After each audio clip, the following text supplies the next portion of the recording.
Inilah kisah betapa Lasela-Se'e dan masuknya Islam di Kabupaten Baru. Masuknya Islam di Kabupaten Baru pada masa lampau tidak terlepas dari peranan kerajaan Goa.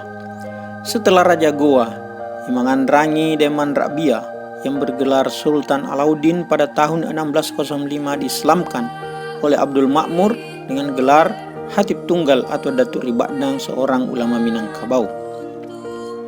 Maka Raja Goa segera mengirim utusan berkuda kepada kerajaan-kerajaan lainnya untuk mengikuti kerajaan Goa memeluk agama Islam. Salah satu yang menerima utusan untuk ke Makassar menerima Islam adalah kerajaan Tanete yang saat itu berada di bawah kepemimpinan Peta Sugihye atau diberikan gelar Petapa Lasela-Se'e. Siapakah sebenarnya Peta Sugihye atau Petapa Lasela-Se'e ini? Ternyata Petapa Lasela-Se'e merupakan Raja Tanete ke-9 yang berkuasa sekitar tahun 1603 hingga 1625. Ia menggantikan saudaranya Peta Tomaburu Limanna memerintah di kerajaan Tanete. Mengapa beliau mendapat dua gelar yang tidak biasa? Pertama, Peta Sugihye. Raja ini mendapat gelar Tosugi, dalam bahasa Bugis orang kaya, karena dialah raja paling kaya dari raja-raja sebelumnya di Tanete. Hal ini disebabkan oleh strategi perdagangannya yang cukup terbuka, sehingga menarik semua pedagang baik dari dalam maupun dari luar Pulau Sulawesi, bahkan ada dari Portugis dan Johor Malaysia. Kedua, gelar yang sangat berbeda bahkan mungkin satu-satunya adalah gelar Lasela-Se'e. Dikisahkan bahwa bukan hanya kekayaannya yang melimpah, raja ini juga memiliki beberapa istri dan putri yang cantik dan ditempatkan di beberapa istana. Agar istri dan putrinya selamat dari perilaku laki-laki jahat, maka raja menempatkan penjaga-penjaga di sekitar rumah mereka. Namun uniknya, penjaga-penjaga ini kemudian dikebiri terlebih dahulu demi keamanan para istri dan putri-putri raja. Karena caranya yang aneh ini, maka beliau dikenal dengan gelar Petapa Lasela-Se'e atau Raja Pengebiri, bahkan sampai kematiannya.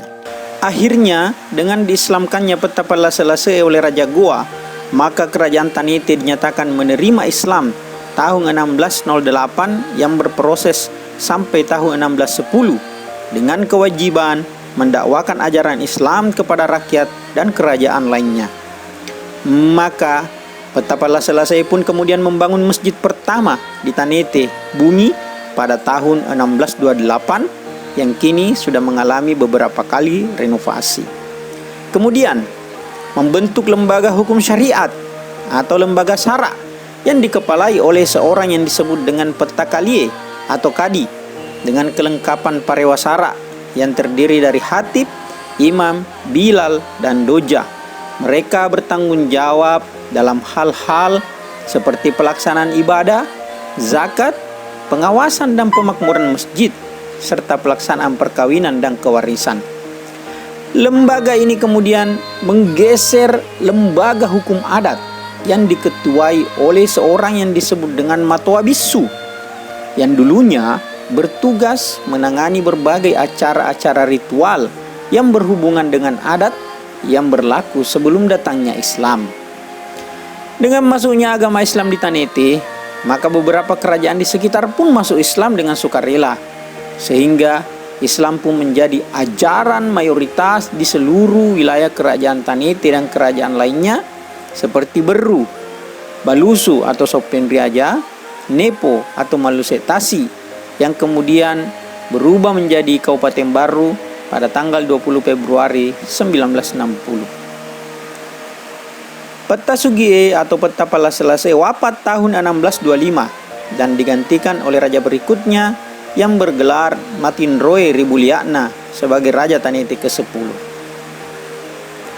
Kematiannya telah meninggalkan sesuatu yang sangat berharga bagi masyarakat Kabupaten Baru. Karena jasanya, masyarakat Kabupaten Baru dan sekitarnya berhasil memeluk agama Islam sebagai pondasi keimanan dunia dan akhirat. Akhirnya, kita semua diingatkan pada satu pepatah. Harimau mati meninggalkan belang, gajah mati meninggalkan gading, manusia mati meninggalkan nama. Artinya, Setiap orang yang sudah meninggal pasti akan dikenang sesuai dengan perbuatannya masing-masing di dunia. Demikian kisah betapa Lase-Lase dan masuknya Islam di Kabupaten Baru.